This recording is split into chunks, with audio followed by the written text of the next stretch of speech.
রামানুজম শিক্ষা কেন্দ্রে তোমাদের স্বাগতম। আজকে আমরা চঞ্চল ঘোষ স্যারের নিমেষে অঙ্ক বইয়ের বিবিধ অনুশীলনী 4-এর 313 পেজের 28 নম্বর অঙ্ক থেকে অঙ্কগুলো শুরু করব। দেখো 28 অঙ্কটা কি বলেছে, 45 জন লোকের কোনো খাবার 45 দিন চললে 15 জন লোকের ওই খাবার কতদিন চলবে। এই অঙ্কগুলো ভীষণ সহজ। দেখো আমরা ঐকিক নিয়মে করব। 45 জন লোকের 45 জন, এতজন লোকের কোনো খাবার কতদিন চলবে? 45 দিন। তাহলে একজন লোকের কতদিন চলবে? কি করতে হবে? 45 জন লোকের যদি 45 দিন চলে তাহলে একজন লোকের কতদিন চলবে? 45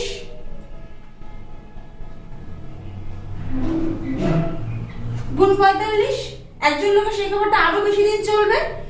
তাহলে বলেছে 15 জন লোকের ওই খাবারটা কতদিন চলবে। তাহলে 15 জন লোকের ওই খাবারটা চলবে 45 গুণ 45 বাই 15,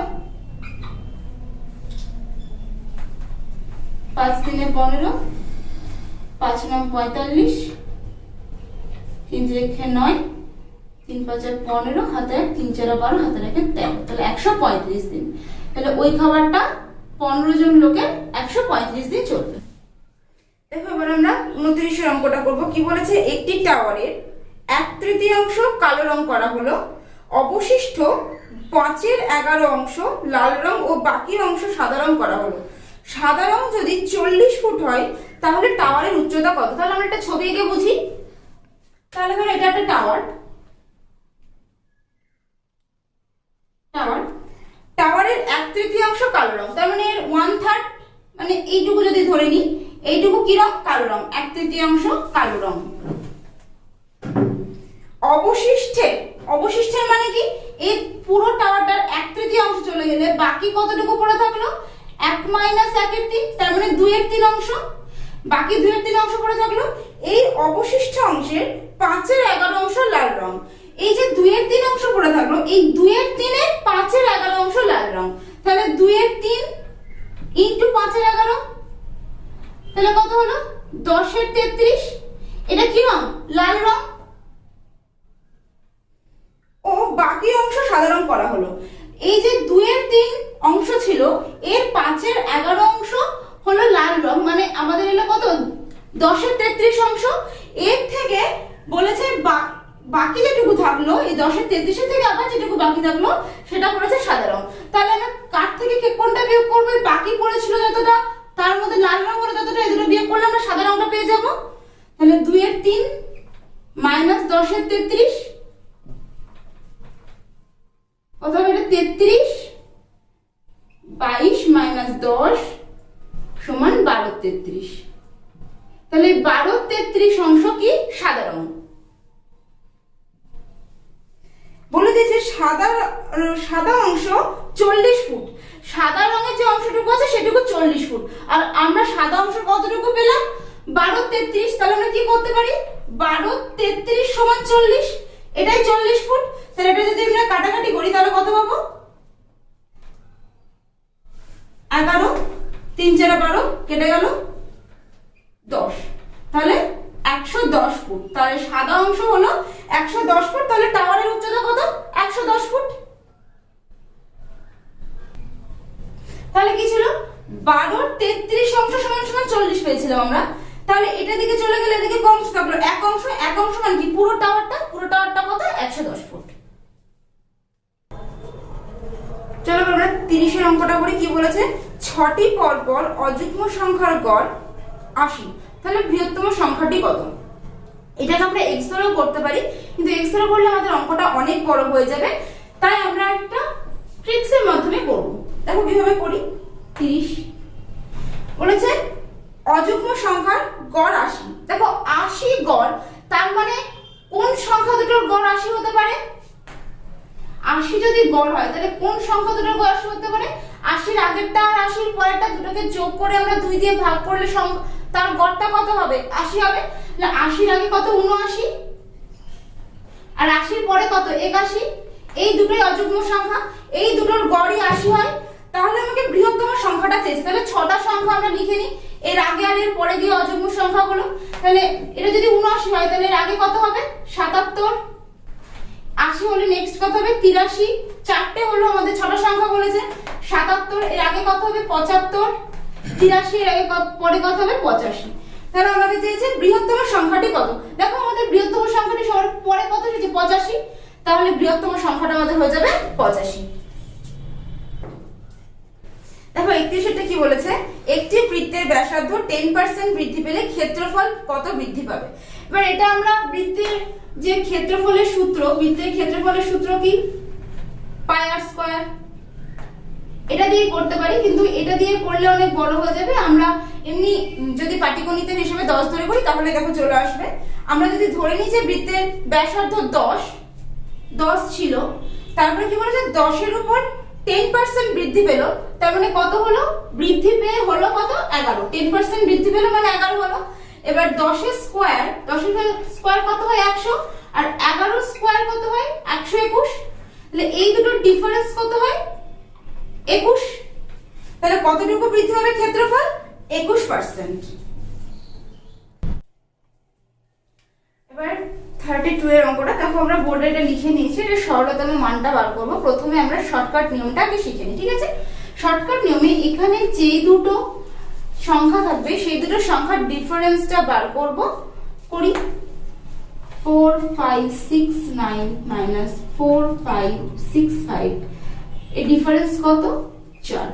এটাকে 2 দিয়ে ভাগ করে এটার বর্গ করে দেব, ঠিক আছে। তাহলে 4/2 এর হোল স্কয়ার, তাহলে কাটাকাটি করলে 2 হবে, তাহলে 2 এর স্কয়ার সমান সমান কত হচ্ছে 4। এবার আমরা এটার বট নিয়মটা দেখব বোঝার জন্য। দেখো বট নিয়মটা যখন করব তখন এটা থেকেই যাবে। 4 5 6 7 এটাকে রাখলাম, আর এটাকে আমরা ভেঙে দেব কিভাবে। 4 5 6 7 প্লাস 2 একবার করি, তাহলে দেখো এটা চলে আসবে, ইনটু এটাকে কি করব 4 5 6 7 মাইনাস 2, তাহলে দেখো এটা চলে আসছে, তাই তো। এইটা একটা সূত্র, কিসের সূত্র, a plus b into a minus b সমান a স্কয়ার মাইনাস b স্কয়ারের সূত্র। এটা হচ্ছে a স্কয়ার মাইনাস b স্কয়ারের সূত্র, এটা সমান a plus b into a minus b। দেখো a প্লাস b আবার a মাইনাস b, তাহলে আমি এই জায়গায় লিখতে পারি এটার হোল স্কয়ার মাইনাস 2 এর হোল স্কয়ার। লিখি 4 5 6 7 এটার হোল স্কয়ার মাইনাস, ব্র্যাকেটে আমি সূত্রটা অ্যাপ্লাই করলে কি লিখতে পারি 4 5 6 7 এর হোল স্কয়ার মাইনাস 2 এর হোল স্কয়ার সমান, এটা যদি ব্র্যাকেট থেকে বের হয় কি হবে 4 5 6 7 এর হোল স্কয়ার মাইনাস 4 5 6 7 এর হোল স্কয়ার, মাইনাসে মাইনাসে প্লাস হয়ে যাবে প্লাস 2 এর হোল স্কয়ার। তাহলে এটা কেটে গেল, কারণ এর আগে প্লাস ছিল এর আগে মাইনাস, তাহলে এটা কেটে গেল, কি থেকে গেল 2 এর হোল স্কয়ার সমান সমান 4। এবার আমরা করব 33টা। দেখো 33টা কি বলেছে, বলেছে দুটি সংখ্যার যোগফল আর বিয়োগফলের অনুপাতটা দেওয়া আছে 5:3, তাহলে সংখ্যা দুটির অনুপাত বার করতে হবে বলে, তাই তো। তাহলে দুটি সংখ্যার যোগফল বিয়োগফলের অনুপাত দেওয়া থাকলে সংখ্যা দুটি কিভাবে বার করতে হয় এটা আমরা আগের ক্লাসে শিখেছি। দেখো আরেকবার কি করতে হয়, একবার সংখ্যা দুটোকে যোগ করে 2 দিয়ে ভাগ করতে হয়, একবার সংখ্যা দুটোকে বিয়োগ করে 2 দিয়ে ভাগ করতে হয়। এখানে আমাদের সংখ্যা দুটোর অনুপাত চেয়েছে, তাহলে 5 + 3/2 ইউজ টু 5 - 3/2 আমরা একবারে করে দিচ্ছি। এইটা একটা সংখ্যা আর এইটা আরেকটা সংখ্যা, সংখ্যা দুটোর অনুপাতটা আমাকে চেয়েছে। তো এটা কি হবে 5 × 3 = 8/2 ইউজ টু 3 × 2 = 5 2/2, তার মানে 4 ইউজ টু 1। এটা হচ্ছে সংখ্যা দুটির অনুপাত। নেক্সট আমরা করব 34 এটা। দেখো 34 টা কি বলেছে, একটি সংখ্যাকে 10% বাড়িয়ে 10% কমালে সংখ্যাটি কত কমবে বা বাড়বে, ঠিক আছে। তাহলে যখন আমরা একই পার্সেন্টেজ বাড়াবো আর কমাবো তখন সব সময় সেটা কমবে, আর সেটাকে আমরা কিভাবে করব, যে পার্সেন্টেজটা দেওয়া থাকবে একই পার্সেন্টেজ বাড়ছে আর কমছে সেটাকে গুণ করে নেব। তাহলে এখানে 10 আছে, তাহলে 10 × 10/100, কাটাকাটি করলে কত হবে 1%। 1% কি হবে কমবে, কারণ যখনই একই পার্সেন্টেজ কমবে আর বাড়বে থাকবে তখন সেটা সব সময়ই কমবে। এবার 35টা কি বলা যায় দেখো, কোন ক্ষুদ্রতম পূর্ণবর্গ সংখ্যা 8, 12, 16, 20 দ্বারা বিভাজ্য। 35টা কোন ক্ষুদ্রতম পূর্ণবর্গ সংখ্যা 8, 12, 16, 20 দ্বারা বিভাজ্য। তাহলে পূর্ণবর্গ সংখ্যাটা বার করতে হবে। তাহলে আগে আমরা কি করি, লসাগুটা বার করে নিই। কত আছে? 8, 12, 16 আর 20। প্রথমে 2 দিয়ে দিই। 2 4 8, 2 6 12, 2 8 16, 2 10 20। আবার 2 দিয়ে যাবে, 2 2 4, 2 3 6, 2 4 8, 2 5 10। আবার 2 দিয়ে যাবে, 2 1 2, 3 থাকলো, 2 2 4, 5, 8 যাবে না, তাই তো? তাহলে কি কি পেলাম দেখো, 2 into 2 into 2 into 3, 1টা লিখলাম না, 1 গুণ করলেও যান, না করলেও তাই, into 2 into 5 কত হবে? 5 দুগুণে 10, 3 10 30, আর এদিকে 2 দুগুণে 4, 4 দুগুণে 8, আর এদিকে 30 ছিল, তাহলে 3 8 24, 240। 240টা হলো এর লসাগু। আমাদের চেয়েছে ক্ষুদ্রতম পূর্ণ বর্গ সংখ্যা। তাহলে এখান থেকে আমরা জোর জোর করে বর্গটা বার করি, দেখি কোন সংখ্যা দুটোর জন্য আমরা বর্গটা পাচ্ছি না। দেখো 2 2, এটা বর্গ করলে চলে আসবে।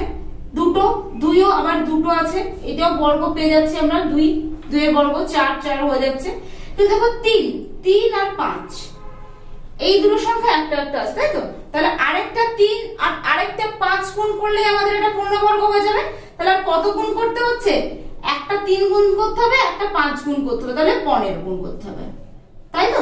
তাহলে এই যে লসাগু, এটার সাথে যদি আমি 15 গুণ করি, তাহলে যে সংখ্যাটা হবে সেটাই পূর্ণবর্গ হবে। কারণ এই 15 জন্যই এই সংখ্যাটা পূর্ণবর্গ হচ্ছে না, একটা 3 আর একটা 5 এর জন্য।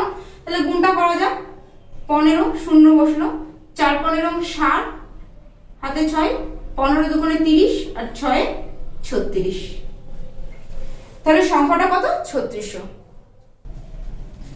দেখো 36 এরটা কি বলেছে, 320 টাকার 6 পূর্ণ 1 এর 4 অংশ কত হয়? 320 টাকার কত বলেছে? 6 পূর্ণ 1 এর 4 মানে কত? 4 6 24 আর 1 25, 25 এর 4। এত পার্সেন্ট মানে নিচে একটা 100 গুণ হয়ে যাবে। এত সমান কত? তাহলে এটা বার করলেই আমরা পেয়ে যাব। কত দেখো, 4 25 100, 4 25 100,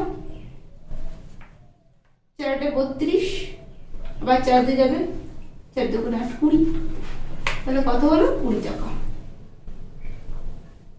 37 এটা কি বলেছে দেখো, একজন লোক 24 জনের প্রত্যেককে 7.65 টাকা করে দিল ও 6.77 টাকা অবশিষ্ট থাকলো। লোকটির কাছে কত টাকা ছিল? অঙ্কটা ভীষণ সোজা।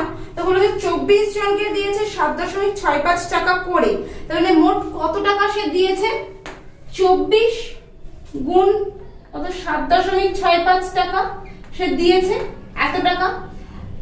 এত টাকা দিয়ে তার কাছে অবশিষ্ট থাকলো 6.77 টাকা। তাহলে এই গুণফলটার সাথে আমরা যদি 6.77 টাকা যোগ করে দিই, তাহলেই পেয়ে যাবো যে লোকটির কাছে আগে কত টাকা ছিল, তাই তো? তাহলে দেখো এই গুণফলটা কত হবে? 6 3 আর 1, গুণটা তোমরা করে নেবে। আর এখানে দশমিক 4 5 20, 0 6 3 5 1, এখানে গুণটা করে নিই।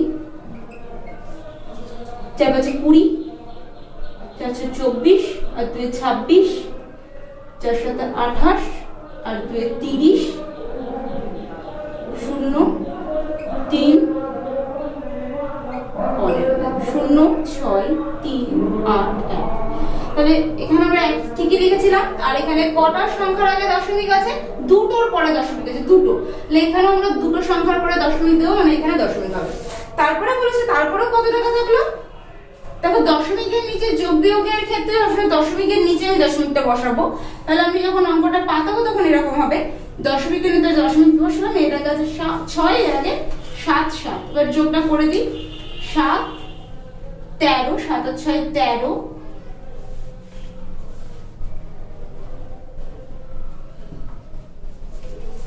হাতে থাকলো 1, 9 আর একে 10, হাতে 1, 8 আর একে 9, হাতে আর কিছু নেই, 1 নেমে গেল। 190.37 টাকা ছিল লোকটার কাছে। দেখো নেক্সট আমরা করব 38 এর অঙ্কটা। 38 কি বলেছে? পিতা ও পুত্রের বয়সের সমষ্টি 86 বছর। 10 বছর আগে পিতার বয়স পুত্রের বয়সের দ্বিগুণ ছিল, বর্তমানে পিতার বয়স কত? তাহলে পিতা ও পুত্রের বর্তমানে সমষ্টি কত? 86 বছর।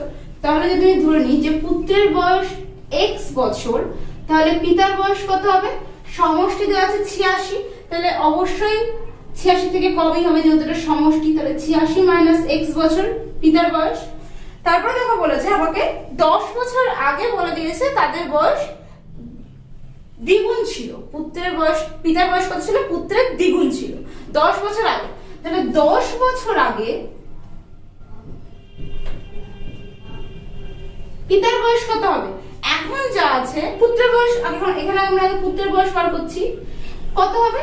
এখন যা আছে 10 বছর আগে বয়স তার থেকে 10 বছর কম ছিল, তাহলে আমরা কি করব? x মাইনাস 10, 10 বছর কম ছিল, আর 10 বছর আগে পিতার বয়স 86 মাইনাস x মাইনাস 10, তাহলে কি হবে? 76 মাইনাস x, এত বছর। সেই অবস্থায় কি ছিল? পিতার যে বয়স সেটা কি ছিল না? পুত্রের দ্বিগুণ ছিল, তাই তো? তাহলে পিতার বয়স কি? এটা পুত্রের দ্বিগুণ, তাহলে পুত্রের বয়সের সাথে 2 গুণ করলে সেটা সমান হয়। তাহলে দেখো 76 minus x equals two 2x minus 20। সমীকরণটা সমাধান করলেই আমরা x পাবো। x মানে কার বয়স? পুত্রের বয়স। 2x এদিকে চলে এলে মাইনাস 3x, 76 ওইদিকে গেলে 6 নয় 96, মাইনাস মাইনাস কেটে গেল, তাহলে x ইকুয়ালস টু হয়ে যাবে 3 তিরিখে 9, 3 দুগুণে 6, 32 বছর। এটা কার বেরোলো? পুত্রের বয়স। আমাদের কি চেয়েছে? বর্তমানে পিতার বয়স কত? দেখো পিতার বয়স এই x এর জায়গায় আমরা 86, আর x এর মান কত হলো? 32, 32টা বসিয়ে দিলাম, তাহলে 4 আর 5, তাই তো 54 বছর। তাহলে বর্তমানে পিতার বয়স কত? বর্তমানে পিতার বয়স হলো 54 বছর। দেখো নেক্সট আমরা 39 এর অঙ্কটা করব। 39 এটা কি বলেছে? দুটি সংখ্যার সমষ্টি, দুটো সংখ্যা আছে যাদের সমষ্টি 205, একটি সংখ্যা আরেকটি সংখ্যার থেকে 7 বেশি। তার মানে 39 এটা করছি আমরা, একটি সংখ্যা আরেকটি সংখ্যার থেকে 7 বেশি। তাহলে যদি আমি ধরে নিই যে একটি সংখ্যা x, একটি সংখ্যা ধরে নিলাম x, তাহলে একটা সংখ্যা যদি x হয়, অপরটি কি হবে? x এর থেকে 7 বেশি, তাহলে আরেকটা কত? x plus 7।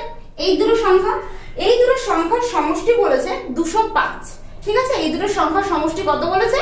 205। দেখো তাহলে সমষ্টি মানে কি? যোগফল x প্লাস 7 সমান 205।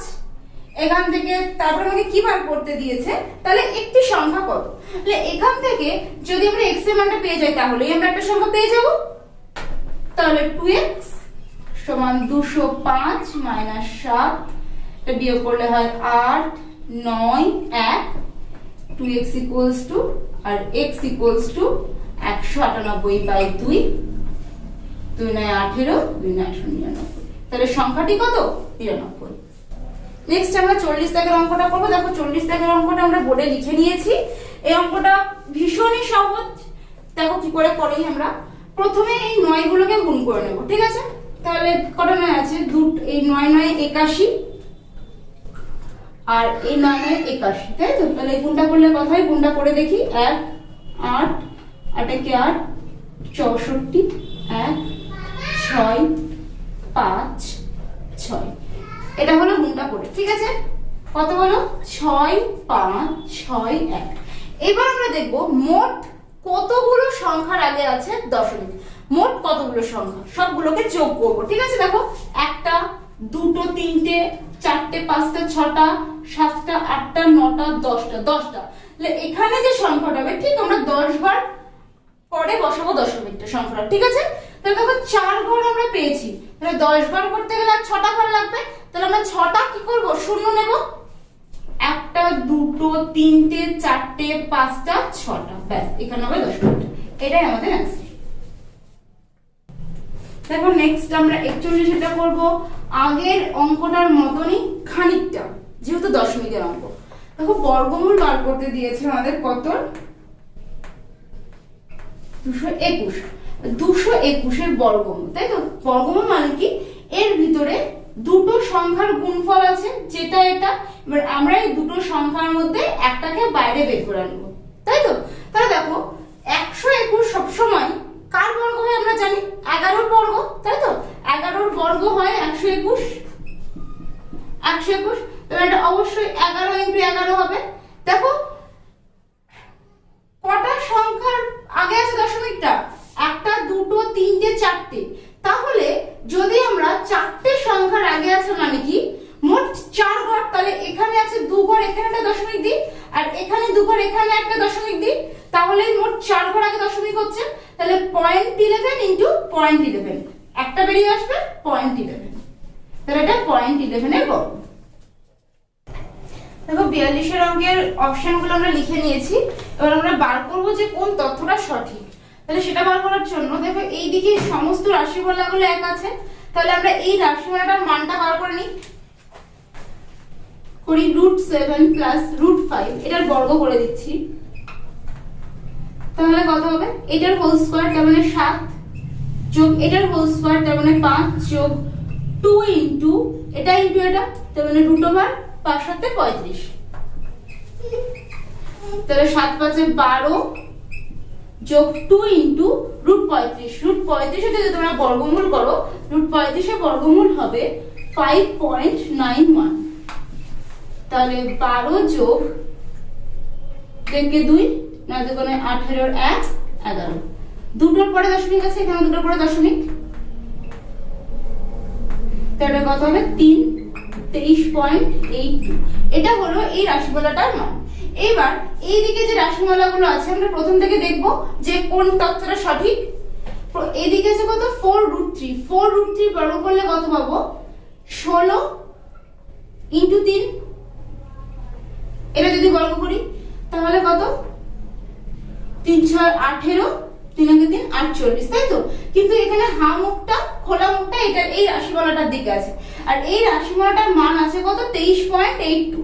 তাহলে এটা ঠিক না, এই তথ্যটা ভুল, এইটা বড় হচ্ছে, তাই তো? পরে দেখো পরে এই রাশিমালাটাই কিন্তু এইখানে এটাই আছে, এটা মানে কত আগেরটা বার করলাম আমরা 48, আর এখানে কিন্তু হা মুখটা এটার দিকেই আছে। তাহলে এই তথ্যটা সঠিক, তাহলে আমরা পেয়ে গেলাম। তাহলে এই অপশনটা আমাদের সঠিক হবে। এবার 43 এটা দেখো, একটি বাক্সে টাকা বলতে এখানে 1 টাকাই বোঝানো হয়েছে, আদুলি ও শিখি। এখানে এটা কিসের অনুপাত দেওয়া আছে উল্লেখ করা নেই, এটা হবে সংখ্যার অনুপাত, ঠিক আছে? তাহলে সংখ্যার অনুপাত কত আছে, সংখ্যার অনুপাত আছে 1:2:4। কত, তাহলে সংখ্যা কতটা আছে 7টা, 3 থেকে যোগ করলে হয় 7। বাক্সে মোট 393 টাকা থাকলে মুদ্রা কত আছে, ঠিক আছে? তাহলে মূল্যটা কত, মানে 1 টাকা আছে একটা, তার মানে 1 × 1, দুটো আছে 50 পয়সা, তার মানে 1 × 1 2 যোগ 25 ইউজ টু, চারটে আছে কি 25 পয়সা, তাহলে 4 × 25 পয়সা মানে 1 এর 4, 4 টা কেটে গেল, 2 দিয়ে কেটে গেল, তাহলে 1 ইউজ টু 1, তাহলে এর মোট কত হলো 3, তাহলে এর মূল্য কত 3। দেখো 3টা কি, 3টা হচ্ছে মূল্য অনুপাত 1 যোগ 1 যোগ 1। তাহলে এখানে 1 এর 2 কেন হলো, একটা 1 টাকা হতে কটা 50 পয়সা লাগে, দুটো, আর কটা 25 পয়সা লাগে, চারটে। দুটো 50 পয়সা লাগে বলে হাফ দিয়ে গুণ করলাম, দুটো ছিল, আর চারটে 25 পয়সা লাগে বলে এই 4 কে আমরা 1 এর 4 দিয়ে গুণ করলাম, ঠিক আছে? তাহলে মূল্য অনুপাত পেলাম 3, আর এখানে আমাদের মোট মূল্য দেওয়া আছে কত টাকা আছে 393 টাকা। তাহলে 3 এ যদি 393 হয়, 1 এ কত, আর মোট সংখ্যা কত ছিল মুদ্রার 7টা, তাহলে 7 এ কত বাই 3, তাহলে 7 এ 393 × 7 বাই 3, 1 3 7, 3 7 21 2, 7 1 7। অতএব নির্ণয় অ্যানসার কত হবে 7 1 7 1, 7 1 7 8 9, 917।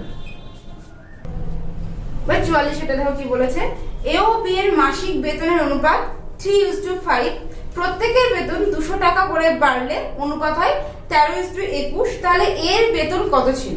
তাই তো, তাহলে এ আর বি এর বেতন আমরা দেওয়া আছে কত, 3:5, 3 আর 5, তার মানে এর 3x ধরে নি আর বি এর 5x, দুজনের বেতনে 200 টাকা করে বাড়লো, তাহলে 200 টাকা করে বাড়লো মানে এর বেতন হলো এত প্লাস 200, 3x প্লাস 200, আর বি এর হলো এত প্লাস 200 মানে 5x প্লাস 200, তারপরে এর অনুপাত বলেছে 13/21, তাহলে এটা বাই এটা করে দিই, 3x plus 200 by 5x plus 200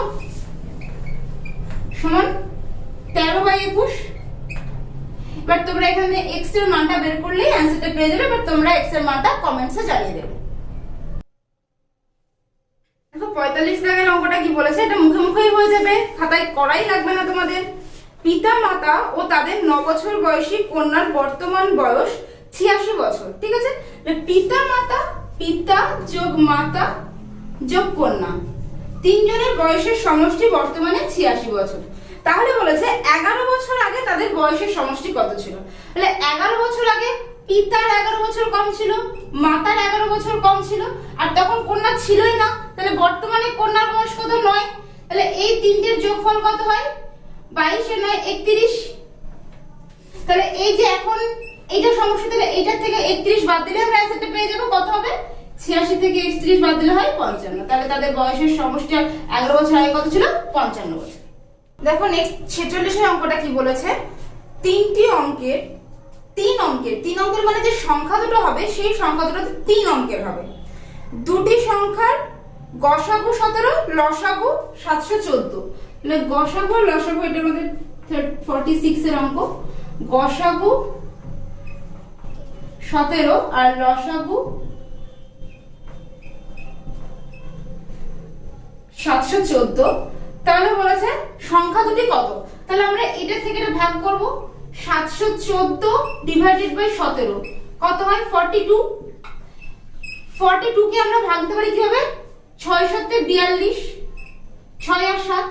এবার আমরা এই 6 7 42 এর এবার একবার 17 যেটা গসাগু, তাহলে এটার সাথে আমরা এটা গুণ করব, এটার সাথে আমরা এটা গুণ করব, তাহলে আমরা দুটো সংখ্যা পেয়ে যাব।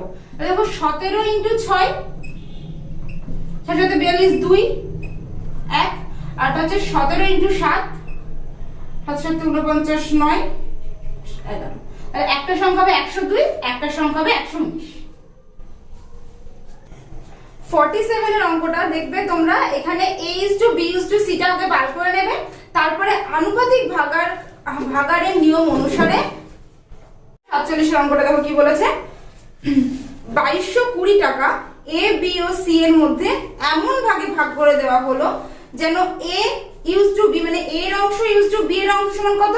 3:4 দেওয়া আছে, আর b এর অংশ used to c এর অংশ দেওয়া আছে 3:4। তাহলে b কত পাই? এইরকম অঙ্কটাই তোমরা আগে প্রথমে a used to b দেওয়া আছে আর b used to c দেওয়া আছে, তোমরা প্রথমে a used to b used to c কত হয় সেটা বার করে নেবে, তারপরে আনুপাতিক ভাগাড়ের নিয়ম অনুসারে তোমরা b এর মানটা বার করে নেবে। এখান থেকে দিয়ে আমাকে কমেন্টসে জানাবে অ্যানসারটা। নেক্সট আমরা 48 এর অঙ্কটা করব। দেখো 48 এর অঙ্কটা আমরা বোর্ডে লিখে নিয়েছি। কি করব আমরা? উপর নিচে করণী নিরসন করব।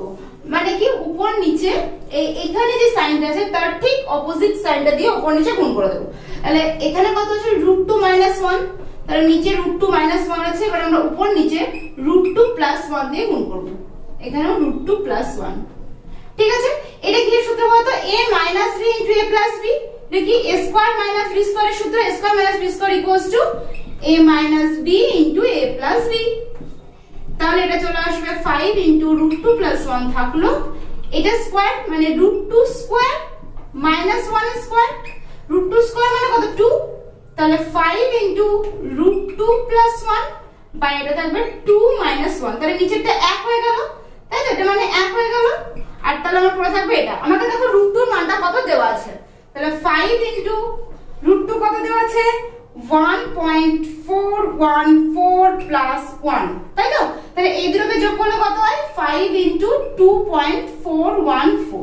এটাকে গুণ করে দিই, 0 7 0.12, তাহলে এটা হয়ে গেল আমাদের অ্যানসার। 49 এর অঙ্কটা কি বলেছে? একটি খাবার ঘরে এ ও বি একত্রে 100 টাকা খরচ করে, বি ও সি একত্রে 150 টাকা খরচ করে, সি ও একত্রে 200 টাকা খরচ করে, তাহলে এ এর খরচটা কত বার করতে হবে, তাই তো? তাহলে এ প্লাস বি কত? এ প্লাস বি আছে 100 টাকা, বি প্লাস সি আছে 150 টাকা, আর সি প্লাস এ আছে কত? 200 টাকা।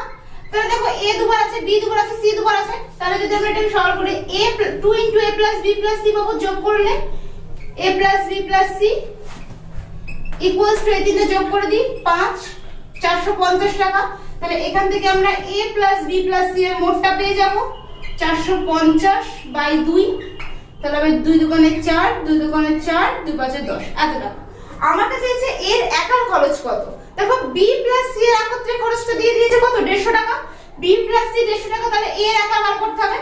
তাহলে a + b + c কত? যে 150 সমান কত? 225। তাহলে এটা থেকে 150 বাদ দিলে আমরা পেয়ে যাব সমান কত হলো? 225 - 150 সমান 75। 50টা কি বলেছে? রাম, যদু ও অলি যথাক্রমে 800, 600 ও 1000 টাকা দিয়ে একটি ব্যবসায় নামে। মোট 480 টাকা লাভ হলে যদুর লভ্যাংশ কত? এখানে তোমরা অনুপাতে আগে অনুপাত হিসেবে রাম, যদু ও অলির লভ্যাংশটা বার করে নেবে। তারপর তোমরা মোট দেওয়া আছে 480 টাকা, তারপরে এই আনুপাতিক ভাগাহারের সূত্র অনুসারে তোমরা যদুরটা খুব সহজেই বার করে নিতে পারবে। Thank you for watching me. ভালো লাগলে লাইক, কমেন্ট আর অনেক শেয়ার করো।